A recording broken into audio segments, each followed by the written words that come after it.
all started with a knock on the door and a woman in red. She looked terrified, and what she told the detective changed everything. But there was something about her story, and the symbol she carried, that struck a nerve. This wasn't just another missing person. It was something far more intimate. Thank you so much for watching and for all your comments. Let me know at the end if you liked the story and where you're watching from and why you're following this. The rain fell in steady sheets against the cobblestone streets of Philadelphia, turning the gaslit avenue into a shimmering ribbon of amber and shadow. It was the autumn of 1897, and Detective Theodore Bancroft stood at the window of his second-floor office, watching the evening crowds hurry past with newspapers held over their heads. At 32 years of age, Theodore had built a reputation as one of the city's most astute private investigators, though tonight his mind wandered far from the stack of routine cases awaiting his attention on the mahogany desk behind him.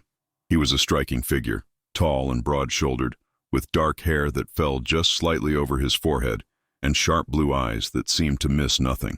His strong jaw and the slight crook in his nose, a memento from his days as a young patrol officer, gave him an air of rugged determination that put clients at ease. Theodore had seen much in his years of investigative work, yet something about the dreary October evening filled him with an inexplicable restlessness. The clock on the mantelpiece chimed 7 times, its brass pendulum swinging with mechanical precision. Theodore turned from the window, rolling down his shirt sleeves and reaching for his jacket. He had planned to close the office early and perhaps stop by the Union Club for a quiet dinner when he heard it. 3 sharp raps on the door, urgent and insistent.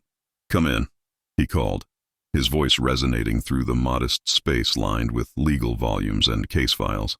The door opened slowly, and Theodore found himself staring at a vision that seemed to have stepped from another world entirely.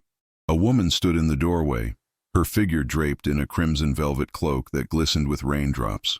The hood had fallen back slightly, revealing lustrous auburn hair arranged in an elegant chignon, with a few damp tendrils framing a face of remarkable beauty. Her eyes, a striking shade of green that reminded Theodore of deep forest pools, held an expression of desperation mingled with fierce determination. "Detective Bancroft?" Her voice trembled slightly, though she held herself with undeniable grace. "I apologize for the late hour, but I find myself in the most dreadful circumstances. My name is Miss Eleanor Ashford, and I believe you are the only person in Philadelphia who might help me." Theodore gestured to the leather chair before his desk, his detective's mind already noting details. The quality of her cloak, the refined accent that spoke of education and breeding, the way her gloved hands clutched a small beaded reticule as though it contained something precious. "Please, Miss Ashford, sit down. You're quite wet from the rain. May I offer you some tea? You're very kind, but there's no time for such courtesies." Eleanor moved into the room, and Theodore caught the faint scent of lavender water. She settled into the chair with an anxious elegance, her eyes never leaving his face. "My younger sister, Miss Violet Ashford, has disappeared, vanished without a trace 3 days ago, and the police have been utterly unhelpful. They claim she must have eloped or run off of her own accord, but I know my sister, Detective Bancroft. Violet would never simply abandon our family." Theodore moved to his desk, retrieving his notebook and fountain pen. The case had his full attention now. "When did you last see your sister?" "Friday evening, the 15th of October. We had attended a charity gala at the Bellevue Hotel together. It was a perfectly ordinary evening, or so I thought. Violet seemed in good spirits, perhaps even more animated than usual. She wore her favorite gown, a cream-colored silk with pearl embellishments." Eleanor's voice caught slightly. "She looked so beautiful that night. Several gentlemen asked her to dance, and she accepted gracefully, as she always did. Our mother had taught us both the importance of propriety and social grace." "And what time did you notice she was missing?" Eleanor drew a shaky breath, her composure beginning to fracture. "We returned home to our residence on Rittenhouse Square at approximately 11:30. Our parents had retired early, as father has been unwell with rheumatism. Violet and I said goodnight in the hallway, and I watched her enter her bedchamber. I thought nothing of it. But when the maid went to wake her the following morning, Violet's bed had not been slept in. Her window was open, and a length of rope fashioned from bed linens hung from the sill to the garden below." Theodore's pen moved swiftly across the page. "Did she take anything with her? Clothing, jewelry, personal effects?" "That's what makes this so utterly bewildering," Eleanor replied, leaning forward urgently. Her wardrobe appears untouched. The jewelry our grandmother left her remains in its case. Even her diary, which she guarded quite jealously, sits upon her writing desk.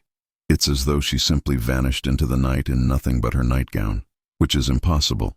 Violet would never behave so recklessly. The detective studied Eleanor's face, noting the dark shadows beneath her eyes that spoke of sleepless nights. You mentioned the police were unhelpful. What exactly did they tell you? A flash of anger crossed Eleanor's delicate features. Lieutenant Morrison barely listened to my concerns. He suggested that young ladies of a certain temperament often engage in romantic escapades, and that Violet would likely return when her adventure concluded. His dismissiveness was infuriating. My sister is 20 years old, Detective Bancroft, well-bred and sensible. She would not disgrace our family in such a manner. Theodore set down his pen and regarded Eleanor thoughtfully. Something about her conviction touched him deeply. He had investigated enough missing persons cases to know that families often refuse to accept uncomfortable truths about their loved ones. Yet Eleanor's certainty seemed different, more substantial. Tell me about your sister's friends, her daily routines. Did she have any suitors? Anyone who paid her particular attention at the gala? Eleanor considered the question carefully. Violet enjoyed the company of several young ladies from our social circle. She attended cultural lectures at the Athenaeum, volunteered at the Children's Aid Society on Tuesday afternoons, and took painting lessons from a Mademoiselle Beaumont on Chestnut Street. As for suitors, there was a young man named Mr. Philip Hartwell, the son of a shipping merchant. He'd been calling on her for perhaps 2 months, with father's permission, of course. He seemed pleasant enough, though I confess I found him rather dull. And was Mr. Hartwell at the gala? He was, and he did dance with Violet twice, but I saw nothing unusual in their interaction. If anything, Violet seemed distracted during their second dance, as though her mind was elsewhere entirely. Theodore rose from his chair and walked to the window again, his tall frame silhouetted against the rain-streaked glass. His reflection showed a man deep in thought, piecing together fragments of information. Miss Ashford, I must ask you a rather delicate question. Is there any possibility that your sister was unhappy? That she might have had reasons to wish for escape from her current circumstances? Eleanor stood as well, her crimson cloak swirling around her. She moved to stand beside Theodore at the window, and he became acutely aware of her presence, the quiet strength that radiated from her despite her obvious distress. Our family is neither wealthy nor impoverished, Detective. Father made his fortune in textile manufacturing before his health declined. We enjoy a comfortable position in society, though nothing extravagant. Violet had freedom within the bounds of propriety. She read extensively, pursued her artistic interests, and was encouraged to develop her mind. Our parents are strict but not unkind. I can think of no reason she would wish to flee. The sincerity in Eleanor's voice convinced Theodore more than any evidence could have. He turned to face her fully, and their eyes met in a moment of unspoken understanding. I'll take your case, Miss Ashford. My fee is $15 per day plus expenses, but I won't charge you anything until I've made substantial progress. I want you to return home and compile a list of every person Violet knew, every place she frequented, and any detail, however small, that seemed unusual in the weeks leading up to her disappearance. Relief flooded Eleanor's features, transforming her expression from one of anxiety to tentative hope. Thank you, Detective Bancroft. You cannot know what this means to me. Violet and I have always been close, more than mere sisters.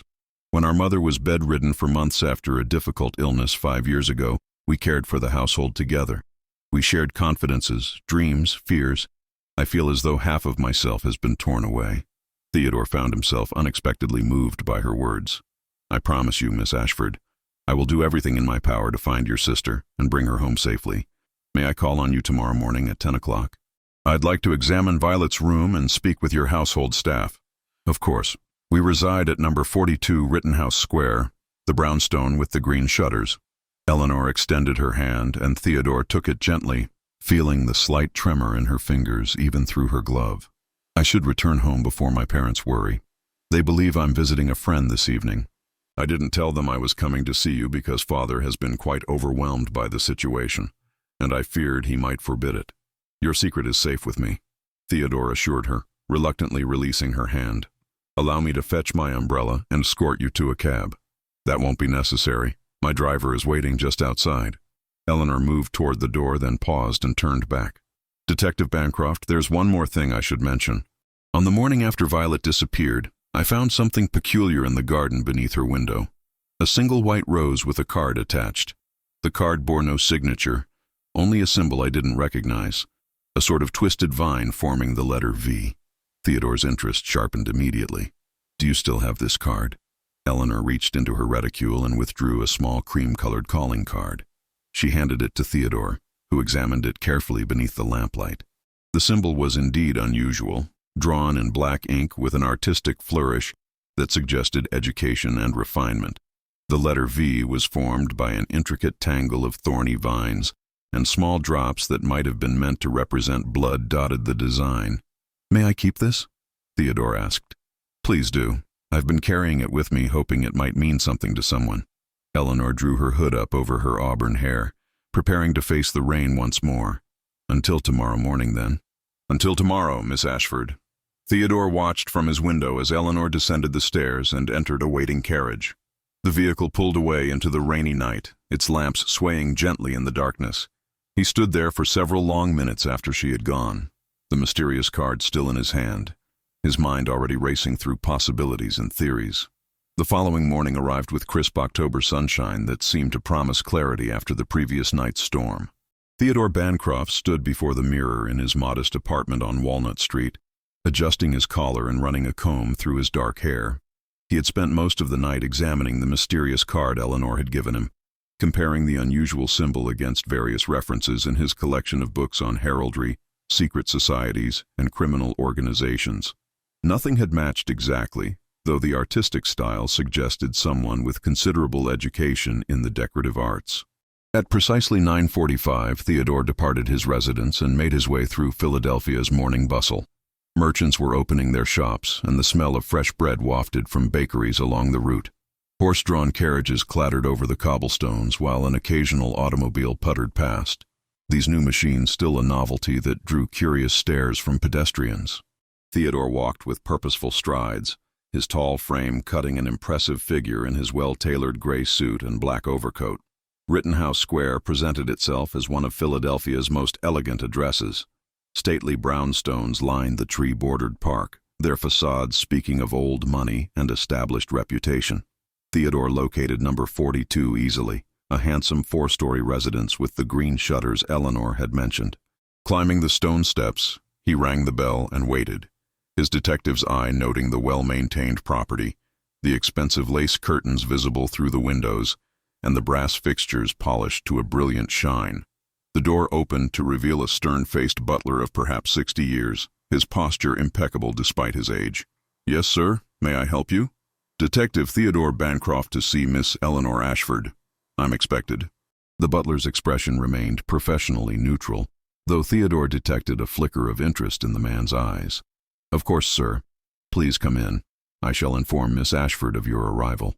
Theodore stepped into a gracious entrance hall decorated in the fashionable aesthetic style. Oriental rugs covered gleaming hardwood floors, and a magnificent staircase curved upward to the floors above. Portraits of what he presumed were Ashford ancestors gazed down from gilded frames. Before the butler could announce him, however, Eleanor herself appeared at the top of the stairs. She wore a day dress of deep blue wool that complemented her auburn hair, which she had arranged in a softer style than the previous evening's formal chignon. The morning light streaming through a tall window illuminated her face, and Theodore found himself struck anew by her beauty. Yet it was not merely her physical appearance that captivated him. It was the intelligence evident in her green eyes, the determined set of her delicate jaw, and the grace with which she descended the stairs toward him. "Detective Bancroft, good morning. Thank you for your punctuality." Eleanor extended her hand in greeting, and Theodore took it briefly, noting that she wore no gloves this morning. The touch of her bare hand sent an unexpected warmth through him that he quickly dismissed as unprofessional. "Please come upstairs. I'll show you Violet's bedchamber. My parents are both resting at the moment, so we shouldn't be disturbed." She led him up the elegant staircase to the second floor, down a corridor decorated with watercolor landscapes and family photographs. "This was painted by Violet," Eleanor said softly, pausing before a particularly lovely landscape depicting a countryside scene with rolling hills and a distant farmhouse. "She completed it last summer when we visited our cousin in Lancaster County.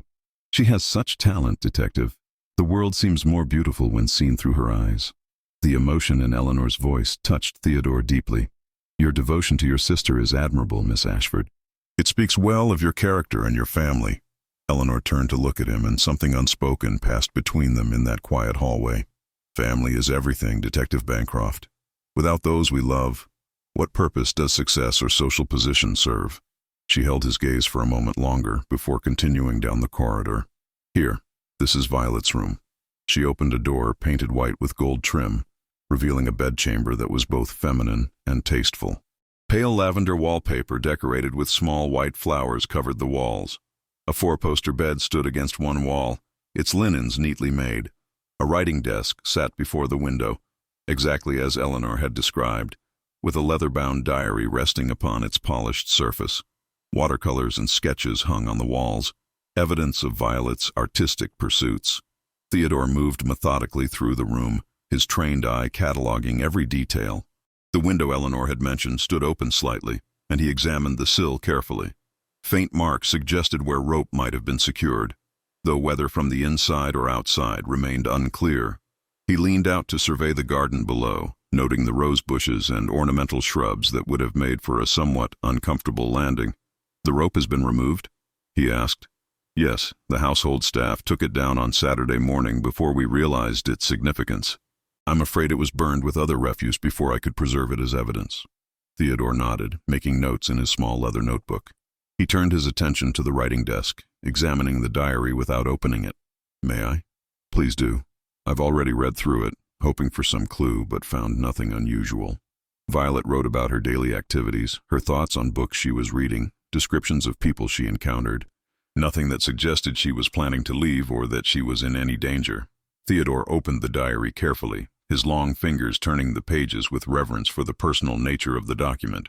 Eleanor was correct. The entries were those of an intelligent young woman with a curious mind and an artist's eye for detail.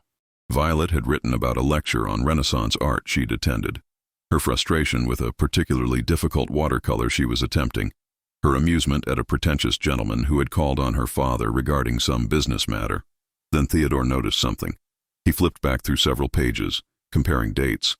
"Miss Ashford, you said your sister disappeared on Friday night, October 15th. "Yes, that's correct.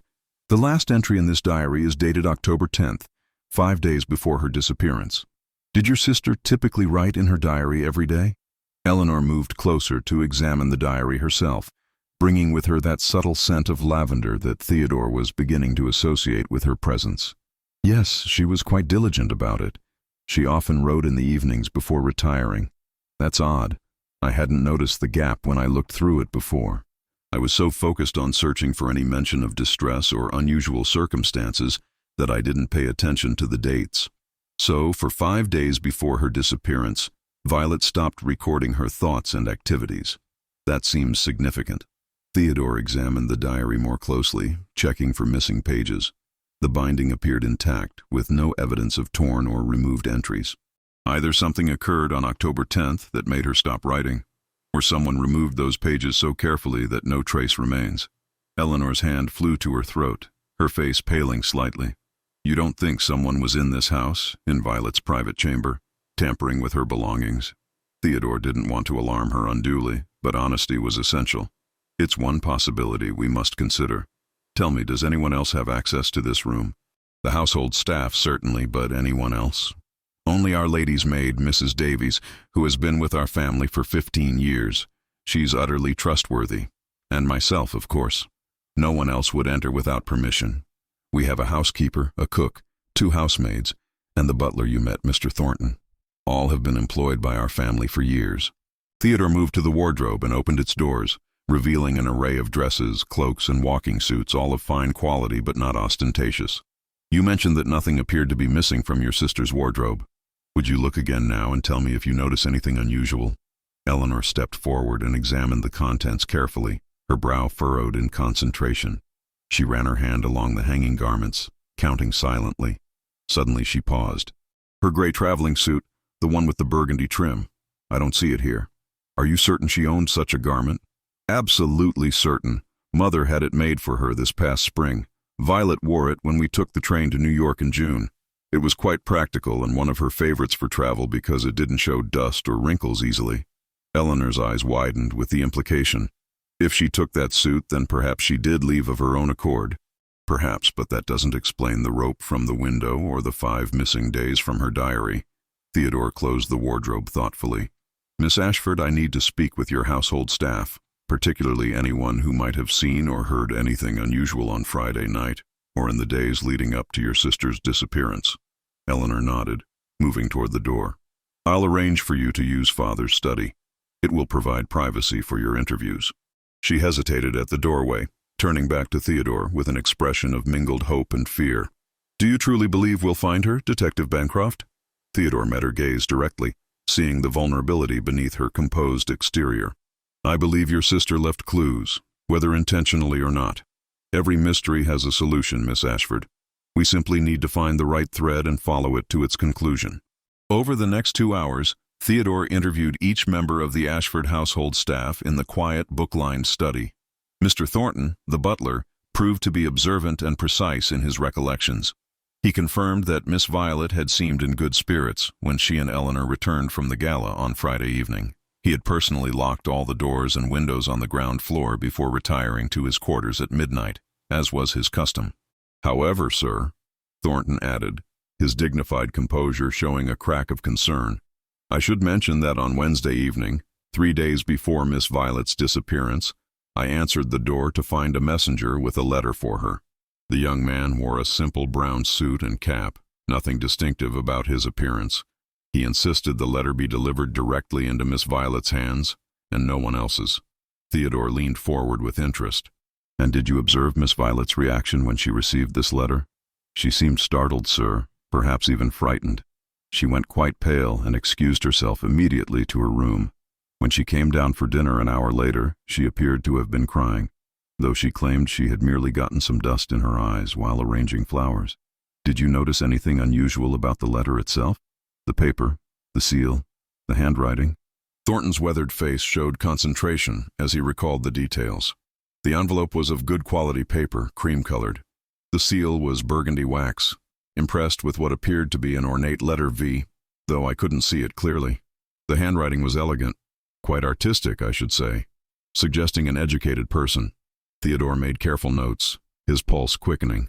The connection to the card with the twisted vine symbol seemed more than coincidental. Thank you, Mr. Thornton. You've been most helpful. If you remember anything else, please inform Miss Eleanor immediately. The interviews with the housemaids yielded little additional information, though both young women were clearly distressed by their young mistress's disappearance. The cook, a robust Irish woman named Mrs. O'Brien, mentioned that Miss Violet had barely touched her meals during the week before she vanished, claiming her appetite had abandoned her. Mrs. Davies, the lady's maid, provided the most illuminating testimony. A woman of middle years with kind eyes and a gentle manner, she had clearly been devoted to both Ashford sisters. Miss Violet was troubled, sir. That much I can tell you certain. She wasn't sleeping well. I could tell by the dark circles under her eyes and the way her bed linens were all tangled come morning. She'd been having dreams, she told me. Dreams that frightened her, though she wouldn't say what they were about. Me. When did these dreams begin? Round about the middle of September, I'd say. She seemed to grow more anxious as the weeks passed. But then, just a few days before she disappeared, she seemed almost calm. Not happy, mind you, but resigned, like someone who'd made a difficult decision and was at peace with it. Theodore considered this carefully. Mrs. Davies, I need to ask you something rather delicate. Is there any possibility that Miss Violet was with child? That she might have fled to avoid scandal? The maid's face flushed with indignation.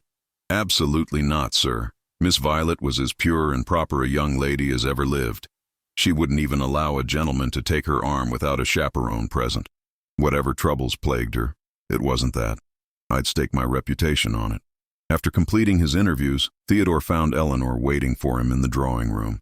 She sat by the window, afternoon light streaming across her face, making her auburn hair gleam like polished copper. A book lay forgotten in her lap, and she gazed out at the square with such an expression of sadness that Theodore felt an overwhelming urge to comfort her. Miss Ashford, he said softly from the doorway. She turned, and for a moment their eyes met with an intensity that seemed to compress all the air from the room. Eleanor rose gracefully, setting aside her book. Have you learned anything that might help us find Violet? Theodore entered the room and stood before the fireplace, where a small fire crackled cheerfully despite the warmth of the afternoon. Your sister received a mysterious letter on Wednesday, 3 days before she disappeared. The butler described a seal that sounds remarkably similar to the symbol on the card you found in the garden. I believe someone was corresponding with Violet, and that these communications greatly troubled her. Eleanor's hand went to her heart. But who? And why would Violet keep such correspondence secret from me? We shared everything. Not everything, it would seem. Theodore spoke gently, not wishing to cause pain but needing to pursue the truth. Your sister stopped writing in her diary 5 days before she vanished, suggesting she had secrets she feared might be discovered. Her traveling suit is missing, indicating she may have planned her departure. Yet the rope from the window suggests either an escape or perhaps someone wished to create that impression. What are you saying, Detective Bancroft? Eleanor moved closer to him, her green eyes searching his face desperately. Do you believe my sister ran away, or do you believe she was taken against her will? Theodore found himself intensely aware of her proximity, the way the afternoon light caught the subtle gold flecks in her eyes, the faint rose scent of her perfume mingling with lavender. He chose his words carefully. I believe your sister was caught in circumstances we don't yet fully understand, but I also believe she left a trail, and I intend to follow it. I need to visit this Mademoiselle Beaumont who gave Violet painting lessons. She may know something about your sister's state of mind. Mademoiselle Geneviève Beaumont's studio occupied the 3rd floor of a charming building on Chestnut Street, nestled between a milliner's shop and a bookstore specializing in imported European literature. Theodore climbed the narrow wooden stairs, noting the faint smell of turpentine and linseed oil that grew stronger with each step. Eleanor accompanied him, having insisted that she would not remain idle while he pursued leads in her sister's disappearance. Theodore had initially resisted, citing propriety and potential danger, but the determination in Eleanor's eyes had convinced him that arguing would prove futile. I know Mademoiselle Beaumont quite well, Eleanor explained as they reached the 3rd floor landing. She's been Violet's instructor for nearly 2 years. She's French by birth, but has lived in Philadelphia for a decade. Quite talented and very passionate about her art. Theodore knocked on the door bearing a small brass plaque that read, Atelier Beaumont, in elegant script. Moments later, the door swung open to reveal a striking woman of perhaps 40 years, her dark hair streaked with silver and pulled back in a loose chignon. She wore a paint-stained smock over a simple black dress, and her hands bore traces of various pigments. Her eyes, dark and intelligent, took in both visitors with an artist's assessing gaze. Eleanor, ma chère, Mademoiselle Beaumont exclaimed, embracing Eleanor warmly before stepping back with concern evident on her face. I have been so worried since I heard about Violet. Any news? Please tell me she has been found safe. I'm afraid not, mademoiselle, but we're doing everything possible to locate her. May I introduce Detective Theodore Bancroft? He's investigating Violet's disappearance. The Frenchwoman's expression shifted to one of intense interest as she regarded Theodore. A private detective, oui? Then perhaps there is hope. Please, come inside, both of you. I will answer any questions that might help bring our dear Violet home. The studio was a spacious, light-filled room with large windows overlooking Chestnut Street. Canvases in various stages of completion leaned against the walls, depicting everything from classical still lifes to impressionistic landscapes. The scent of paint and creative energy filled the air. Mademoiselle Beaumont cleared paintbrushes and sketches from 2 chairs, gesturing for her visitors to sit, while she perched on a tall stool beside an easel. Mademoiselle Beaumont, Theodore began, his notebook already open. When did you last see Miss Violet Ashford? It was Tuesday afternoon, October 12th. We had our regular lesson from 2 o'clock until 4. Violet was working on a portrait study, practicing techniques for capturing emotion in the human face. The artist gestured to a canvas standing on an easel in the corner, draped with a cloth. That is the piece she was creating. Would you like to see it? Please, Theodore said, rising from his chair. Mademoiselle Beaumont removed the cloth with a flourish, revealing a haunting portrait of a young woman's face emerging from shadow. The subject's eyes held an expression of profound sadness, mixed with resignation, and her lips were parted as though about to speak words that would never be uttered. The painting was incomplete, the lower portion merely sketched in charcoal, but the emotional power was undeniable. Eleanor gasped softly. That's Violet's own face. She was painting a self-portrait.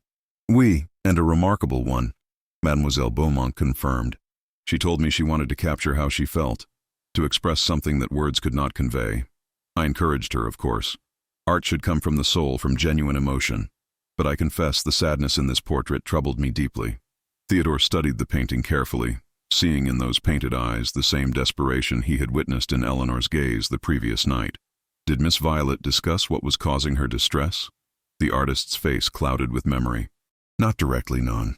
But she spoke in generalities about duty versus desire, about the cages that society builds for young women, about whether love could exist without freedom. I thought perhaps she was being philosophical, exploring themes for her art. Now I wonder if she was trying to tell me something more specific. Did she mention any particular person? Eleanor asked urgently. A man, perhaps, who had captured her attention or caused her concern. Mademoiselle Beaumont hesitated, her artistic fingers twisting together with obvious discomfort. There was someone, I think, though Violet never spoke his name. During our lesson that Tuesday, a letter was delivered here to the studio. The messenger insisted it was for Miss Violet Ashford, and that he had been instructed to deliver it to this address at precisely 3 o'clock. I found that quite odd, as Violet's correspondence would normally be sent to her home. Theodore's pulse quickened. Do you remember anything about this messenger or the letter itself? The messenger was young, perhaps 20 years of age, wearing a simple brown suit. He had no distinguishing features that I recall, but the letter, that I remember well. The envelope was cream-colored, sealed with burgundy wax bearing an ornate V. The handwriting was exquisite, like something from another century. Eleanor and Theodore exchanged significant glances. The same mysterious correspondence that had reached Violet at home had also found her at her painting lessons. Someone had known her schedule intimately. How did Miss Violet react when she received this letter? Theodore pressed.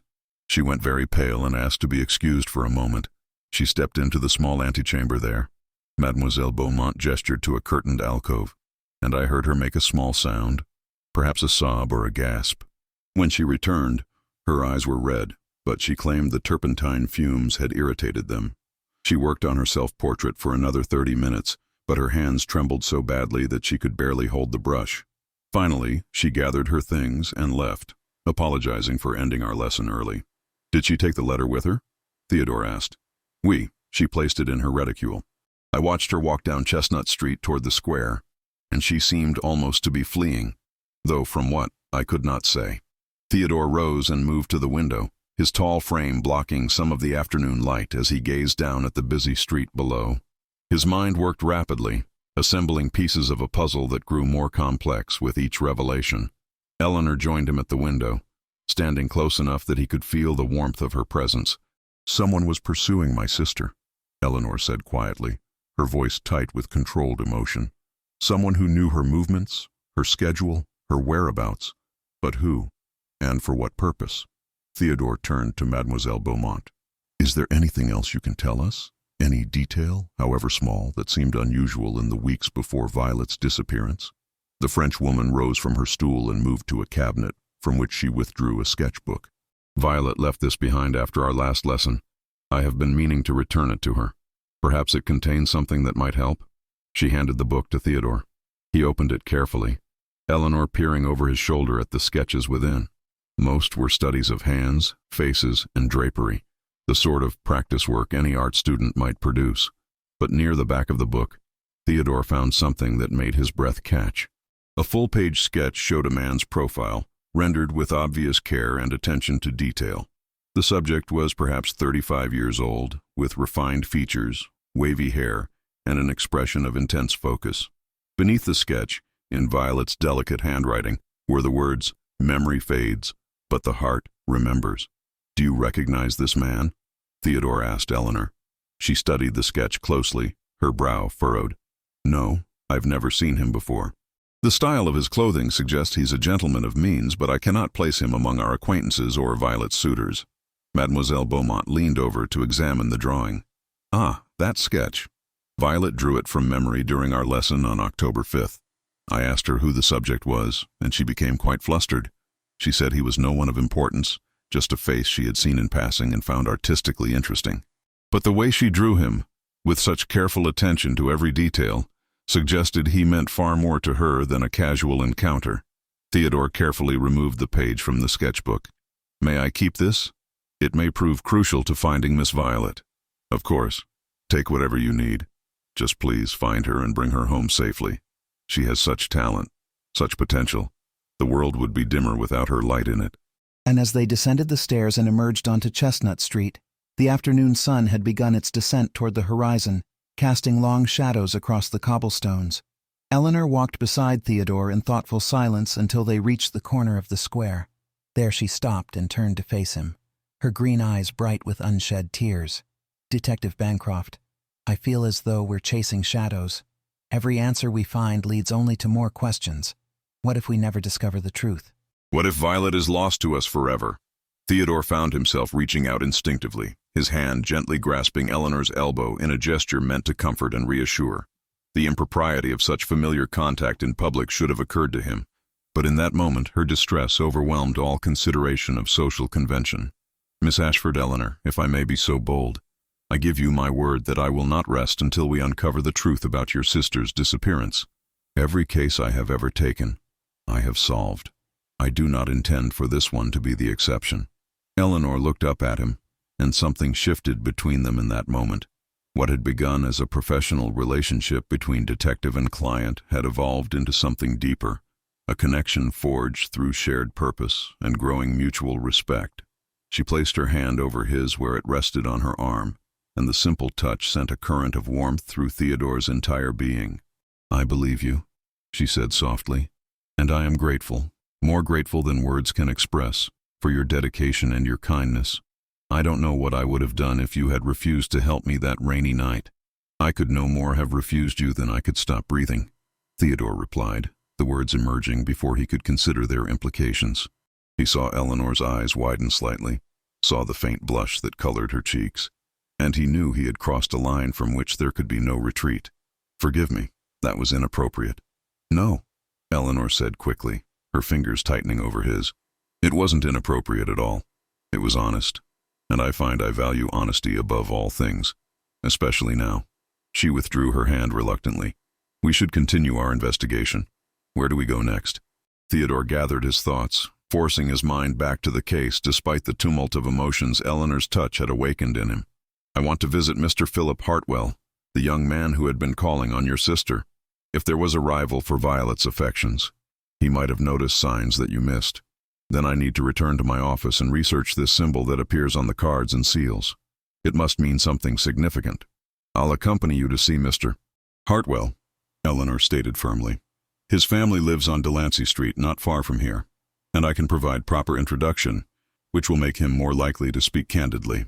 The Hartwell residence proved to be an imposing mansion of red brick and white trim, speaking of considerable wealth derived from maritime commerce. A butler admitted them to a formal drawing room decorated in heavy Victorian style, all dark wood and burgundy velvet. Within minutes, Philip Hartwell appeared, a fair-haired young man of perhaps 25 years with pleasant but unremarkable features. His expression showed genuine concern when Eleanor explained the purpose of their visit. "Miss Eleanor, I've been devastated by the news of Violet's disappearance," he said earnestly, gesturing for them to sit. "I've called at your residence twice but was told the family was not receiving visitors. I cannot imagine what you all must be going through." "Mr. Hartwell, I appreciate your concern," Eleanor replied. "This is Detective Theodore Bancroft, who is investigating the matter. We were hoping you might answer some questions about Violet." "Of course, anything that might help." Philip leaned forward attentively. "Though I confess I'm not certain how much assistance I can provide.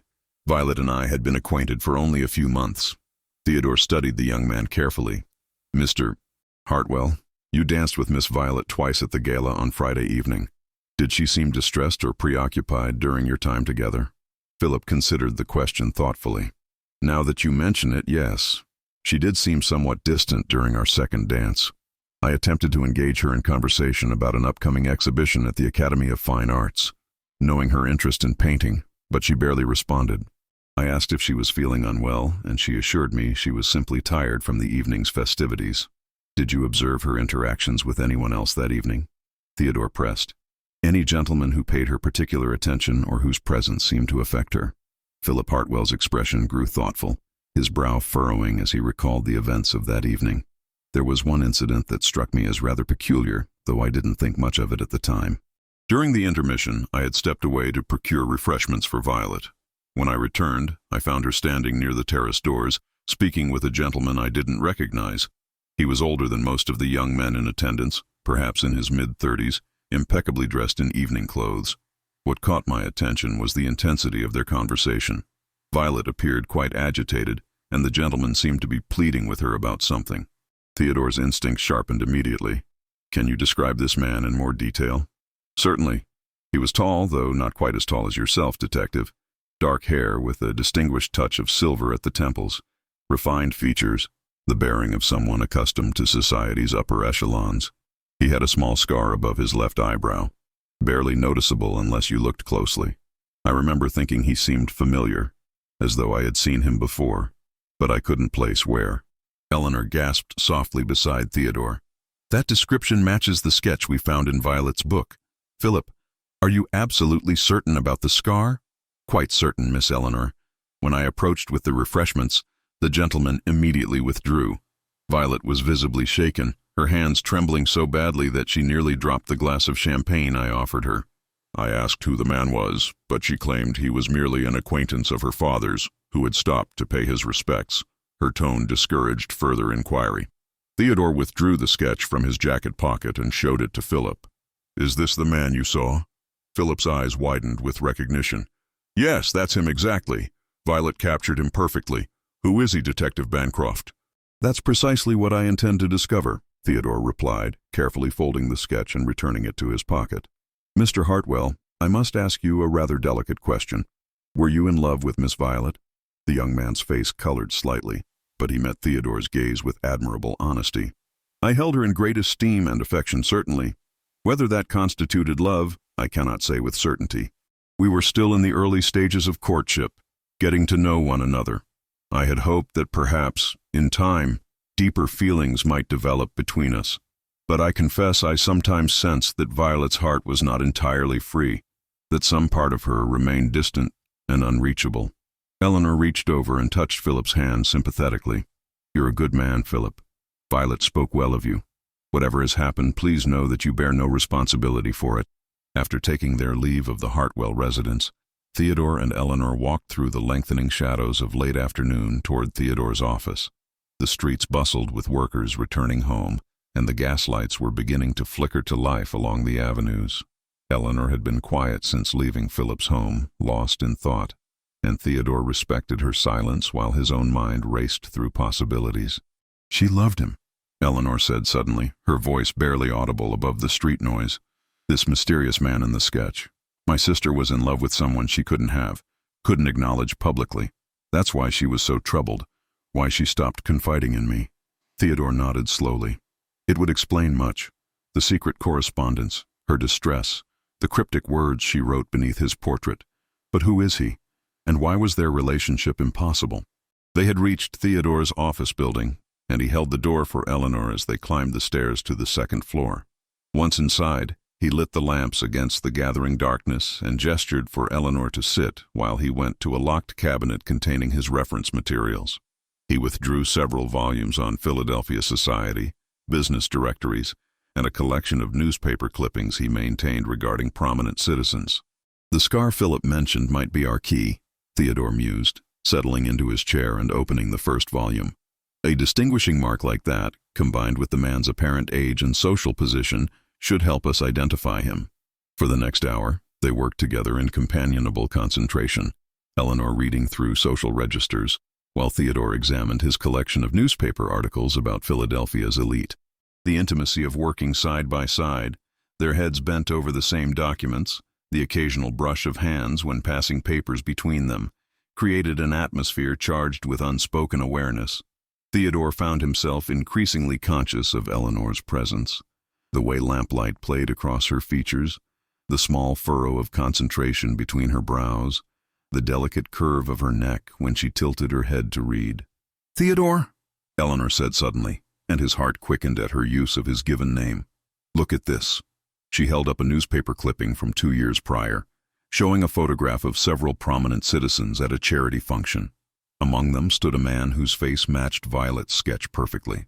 The caption identified him as Mr. Vincent Ashmore, noted philanthropist and art collector, recently returned from 3 years abroad. Ashmore, Theodore repeated, something stirring in his memory. Why is that name familiar? He rose and went to his desk, retrieving the mysterious card Eleanor had given him their first night.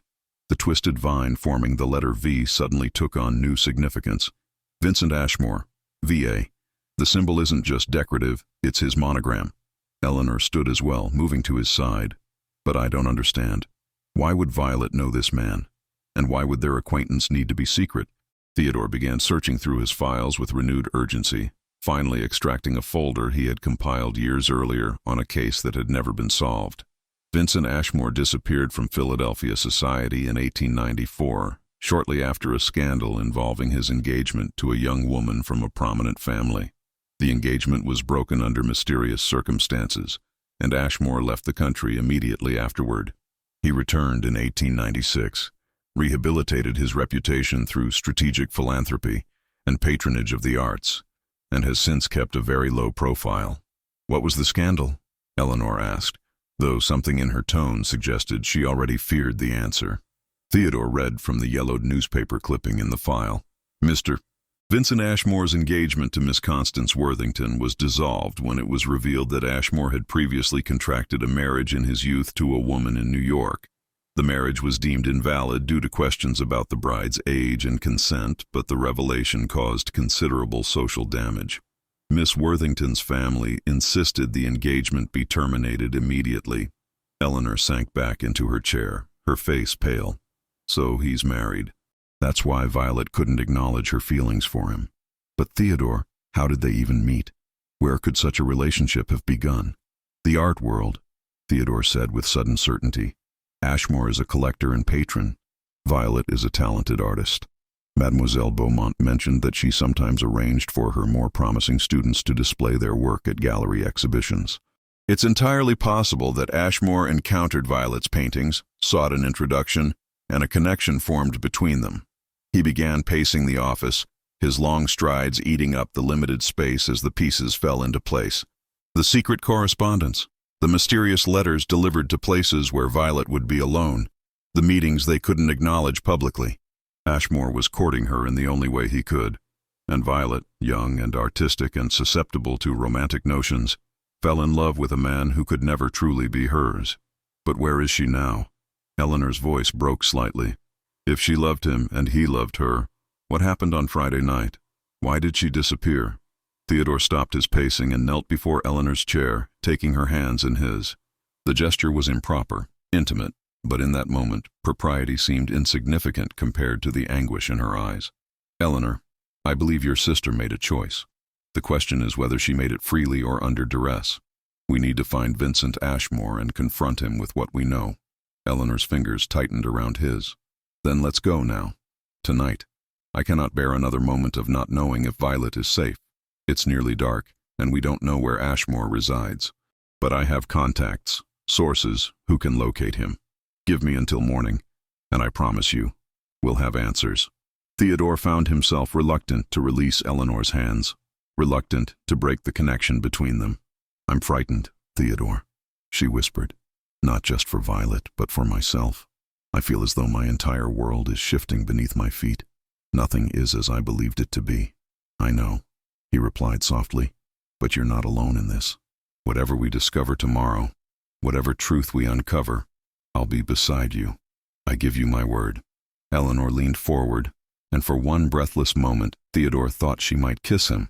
Instead, she rested her forehead against his, and they remained that way in the lamplight, drawing strength from each other's presence. Finally, reluctantly, they drew apart.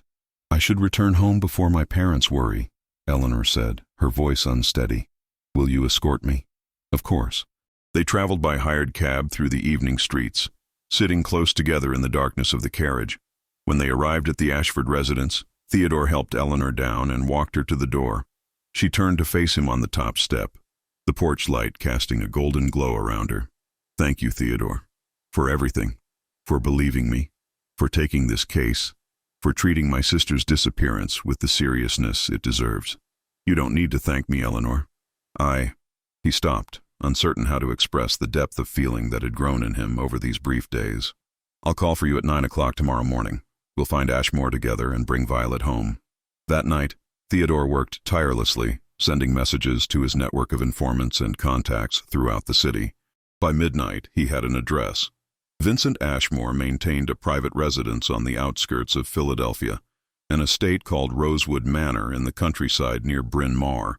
More significantly, one of Theodore's sources reported having seen a young woman matching Violet's description entering the property 3 days earlier, accompanied by Ashmore himself.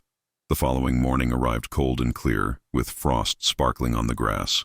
Theodore collected Eleanor promptly at 9, finding her dressed in a practical traveling suit of deep green wool that brought out the color of her eyes. She carried herself with determined purpose, though he could see the anxiety beneath her composed exterior. They hired a carriage for the journey to Bryn Mawr, a drive of approximately 90 minutes through increasingly rural landscape. As the city gave way to rolling countryside dotted with estates and farmland, Eleanor sat close to Theodore, their shoulders touching with each sway of the carriage. "What will we do when we arrive?" she asked. "Simply knock on the door and demand to see my sister?" "More or less," Theodore replied, "though I suspect Ashmore is expecting us." A man intelligent enough to conduct a clandestine courtship is intelligent enough to anticipate that Violet's disappearance would eventually be investigated. The question is whether he'll cooperate or resist. Rosewood Manor revealed itself as an elegant Georgian estate set among mature trees and manicured gardens. A curving drive led to the main house, its red brick facade and white columns speaking of wealth and taste. Theodore helped Eleanor from the carriage, and together they approached the front entrance. He lifted the brass knocker and let it fall 3 times. The door opened to reveal a distinguished butler who regarded them with professional neutrality. "Yes? May I help you?" "Detective Theodore Bancroft and Miss Eleanor Ashford to see Mr. Vincent Ashmore. The matter is urgent and concerns Miss Violet Ashford." The butler's expression flickered with what might have been recognition before settling back into impassivity. "Please wait here." He closed the door, leaving them on the portico. "He knows who we are," Eleanor whispered. "Did you see his reaction when you mentioned Violet's name?" Before Theodore could reply, the door opened again. But instead of the butler, a tall, distinguished gentleman stood before them, his features instantly recognizable from Violet's sketch. Vincent Ashmore was indeed a handsome man, his dark hair silvered at the temples, his bearing that of someone accustomed to command and respect. The small scar above his left eyebrow was exactly as Philip Hartwell had described. "Miss Ashford, Detective Bancroft, please come in. I've been expecting you." Ashmore's voice was cultured, tinged with sadness. "I imagine you have many questions. I promise you'll have answers. But first, there is someone who very much wishes to see you." He stepped aside, and there, descending the grand staircase in a simple day dress of lavender muslin, was Violet Ashford. She was alive, unharmed, and utterly beautiful, her resemblance to Eleanor striking now that Theodore saw them together. But where Eleanor's face showed shocked relief, Violet's showed apprehension and guilt. "Eleanor," Violet said softly, tears spilling down her cheeks, "I'm so sorry. I never meant to cause you such distress." Eleanor rushed forward, and the sisters embraced in the center of the entrance hall, both weeping openly. Theodore stood back, allowing them their reunion while keeping a watchful eye on Vincent Ashmore. The older man's expression showed a complex mixture of emotions: love, regret, determination, and resignation, all warring across his refined features. After several moments, Eleanor pulled back from her sister, holding Violet at arm's length. "Are you hurt? Has anyone harmed you?" "Why did you leave? We've been terrified." "I'm perfectly well, I promise. Vincent has treated me with nothing but kindness and respect." Violet glanced at Ashmore with unmistakable devotion. "Eleanor, there's so much I need to explain. Will you and Detective Bancroft please join us in the drawing room? We owe you the truth." They settled in an elegant room overlooking the gardens, Violet and Vincent sitting together on a sofa, while Eleanor and Theodore took chairs opposite them. Theodore studied the couple carefully, noting the way Violet's hand rested in Ashmore's, the protective way he positioned himself slightly in front of her. Vincent Ashmore spoke first, his voice steady despite the gravity of the situation. "Detective Bancroft, Miss Eleanor, I understand how my actions must appear. A man of my age and circumstances pursuing a young woman barely 20 years old, conducting a secret correspondence and ultimately spiriting her away from her family. I don't expect forgiveness, but I hope for understanding. Then help us understand, Eleanor said, her voice strained. How did this begin? When did you and Violet meet? Violet answered, her voice soft but clear. It was at a gallery exhibition last spring. Mademoiselle Beaumont had arranged for 3 of my paintings to be displayed. Vincent attended the opening, and he stopped before one of my landscapes for nearly 10 minutes. I was standing nearby, and he turned to me and said it was the most honest piece of art he had seen in years. We began talking about painting, about how art captures truth that words cannot express. I didn't even know who he was at first. Vincent continued the story. I learned she was the artist, and I was captivated. Not merely by her talent, though that was considerable, but by her mind, her spirit, the way she saw the world. I arranged to encounter her again at subsequent exhibitions, always in public settings, always with others present. I told myself I was simply encouraging a promising artist, but the truth was, I was falling in love with her. And I with him, Violet added, her eyes bright with tears. I tried to resist. I knew it was impossible. Vincent told me about his past, about the marriage that was never properly dissolved, about the scandal that had exiled him from society. But love doesn't bow to reason or propriety. It simply exists, overwhelming everything else. Theodore leaned forward, his detective's mind cutting through the emotion to the practical questions. The letters, the secret meetings, the mysterious symbols. You were trying to court Miss Violet while avoiding public scrutiny. Yes, Vincent admitted. I knew that any open association between us would destroy Violet's reputation and future prospects. She deserved better than what I could offer her, a life shadowed by my past mistakes. I tried to end our connection several times, but I was weak. Each time I resolved to step away, I found myself writing to her again, seeking just one more conversation, one more moment in her presence. Then what happened on Friday night? Eleanor demanded. Why did Violet disappear? Why didn't she come to me if she was in trouble? Violet's face crumpled with fresh tears. Because I was ashamed, Eleanor, and because I knew you would try to talk me out of the decision I had made. That week, Vincent received word from his attorney. The woman he married in his youth had been located in California. She agreed to sign papers confirming that their marriage had been invalid due to her being underage at the time and her father having falsified her age on the license. After all these years, Vincent could finally be truly free. Vincent picked up the narrative.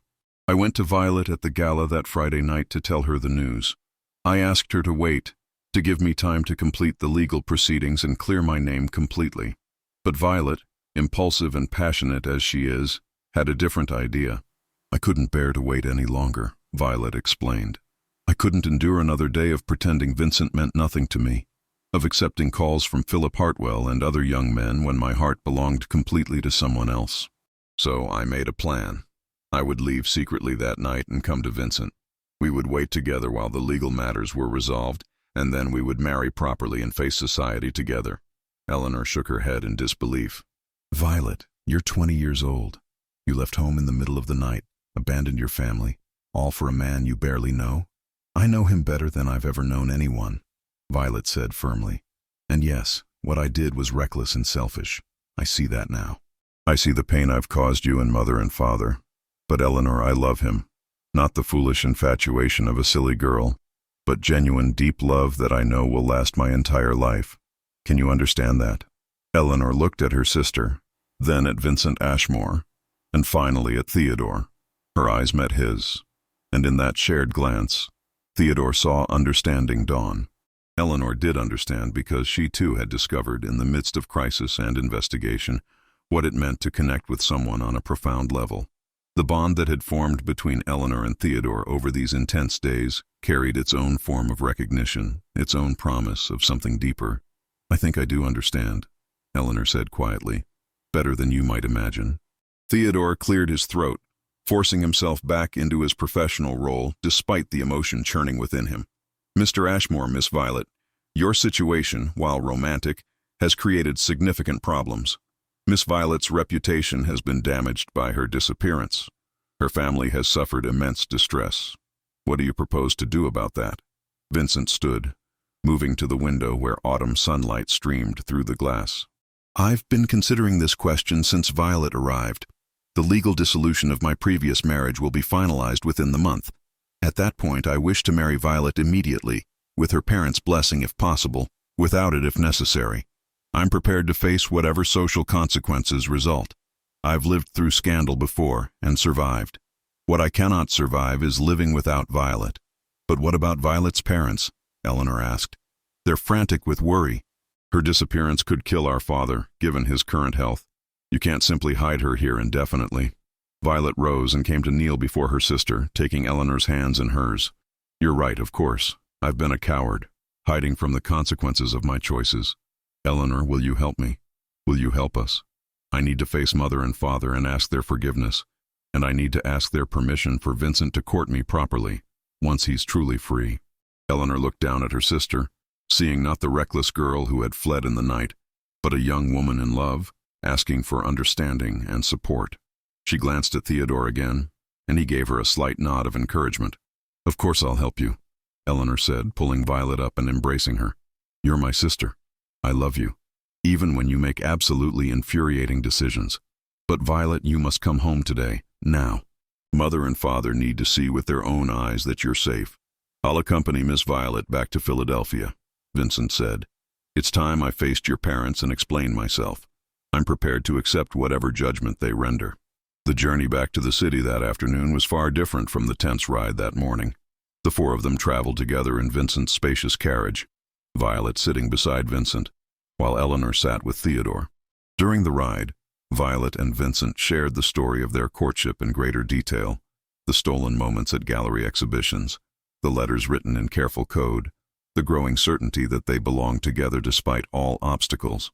Theodore found himself watching Eleanor as she listened to her sister's story, seeing the play of emotions across her expressive face. When Violet described the moment she realized she loved Vincent, Eleanor's eyes had flickered to Theodore's face, holding his gaze for a heartbeat before looking away. The awareness between them had grown so strong that Theodore could almost feel it as a physical presence in the carriage. When they arrived at the Ashford residence on Rittenhouse Square, it was late afternoon. Mr. and Mrs. Ashford had been alerted to their arrival by a message Theodore had sent ahead. The reunion was emotional and chaotic, with Mrs. Ashford weeping and embracing Violet, while Mr. Ashford, despite his illness, rose from his chair to fold his daughter in his arms. Vincent Ashmore stood slightly apart, tall and dignified, waiting to be acknowledged. Theodore watched the older man carefully, noting the courage it took to face the parents of the woman he loved and confess to his role in her disappearance. When Mr. Ashford finally turned to address him, Vincent bowed respectfully. Mr. Ashford, Mrs. Ashford, I owe you an explanation and an apology. What your daughter and I have done is unforgivable, and yet I must ask your forgiveness nonetheless. I love Violet with all my heart, and I wish to marry her as soon as the law permits. I understand if you refuse your blessing, but I wanted you to hear the truth from my own lips. What followed was a difficult conversation, with questions, recriminations, and finally, tentative understanding. Mr. Ashford, weakened by illness but still possessing keen judgment, questioned Vincent extensively about his past, his intentions, and his ability to provide for Violet. Vincent answered every question with unflinching honesty, hiding nothing of his mistakes or his hopes for the future. In the end, it was Mrs. Ashford who spoke the words that resolved the situation. Mr. Ashmore, you've caused our family considerable distress. But I can see that you love our daughter, and more importantly, she loves you. I was young once myself, and I remember what it felt like to love against all reason. If you prove that this marriage of yours can truly be dissolved, and if you conduct a proper courtship of Violet under our supervision, then you may have our blessing. But one more thoughtless action, one more secret, and I will personally ensure that you never see my daughter again. Vincent bowed deeply. You have my word, Mrs. Ashford. I will conduct myself with complete propriety from this moment forward. As the family gathered in the drawing room to continue their discussions, Theodore quietly indicated to Eleanor that he should take his leave. She walked with him to the front hall, away from the others. I suppose this concludes your investigation, Detective Bancroft, Eleanor said softly. The missing woman has been found, the mystery solved. There's no further need for your services. Theodore looked down at her, this remarkable woman who had burst into his office just 3 nights ago and changed everything. Professionally, you're correct, but Eleanor, I hope this is not the conclusion of our acquaintance. These past days, working alongside you, have meant more to me than I can easily express. Eleanor's eyes shimmered with emotion, and to me as well. Theodore, I know this is terribly forward of me, but I don't care about propriety at this moment. What I feel for you is not gratitude, though I am grateful. It's not mere friendship, though I value your friendship. It's something deeper, something I've never experienced before. Theodore reached out and gently took her hand, his thumb tracing circles on her palm through the fabric of her glove. I feel it too. From that first night when you appeared at my door in your crimson cloak, you've occupied my thoughts. Your courage, your devotion to your sister, your intelligence and compassion, all of these things have captivated me. Eleanor, I know we've known each other only a few days, but I would very much like the opportunity to know you better, to court you properly, if you'll allow it. Eleanor's face lit with joy. I would like that very much, though I suspect my parents will require some time to recover from one daughter's romantic drama before being confronted with another's courtship. Then we'll wait a reasonable interval, Theodore said, smiling. Perhaps a week? Eleanor laughed, the sound like music in the quiet hallway. A week seems entirely reasonable. They stood there for a moment longer, hands clasped, eyes locked, the connection between them palpable and powerful. Then, conscious of propriety and the family waiting in the next room, they reluctantly parted. Over the following weeks, Theodore did indeed court Eleanor with all the proper formalities. He called at the Ashford residence on Tuesday and Thursday evenings, conversing with Eleanor in the drawing room under her mother's watchful eye. They attended cultural lectures together, chaperoned by Mrs. Ashford. They walked in Rittenhouse Square on Sunday afternoons, discussing books and philosophy and their dreams for the future. Vincent Ashmore, true to his word, conducted his courtship of Violet with complete propriety. His lawyers completed the dissolution of his invalid marriage, and on a crisp November morning, he formally asked Mr. Ashford for Violet's hand. Permission was granted, and the engagement was announced in the society pages, causing considerable gossip, but ultimately being accepted by Philadelphia's elite. Vincent's years of charitable work and artistic patronage had rebuilt his reputation sufficiently to weather the scandal. On a beautiful spring day in 1898, Violet Ashford married Vincent Ashmore in an elegant ceremony at the family church. Eleanor served as her sister's maid of honor, radiant in a gown of pale rose silk. Theodore attended as Eleanor's guest, their own courtship having progressed steadily through the winter months. 3 months later, in June of 1898, Detective Theodore Bancroft married Miss Eleanor Ashford in the same church where her sister had wed. The ceremony was attended by family, friends, and several of Theodore's more respectable clients. Violet and Vincent sat in the front row, their happiness evident in every glance they shared.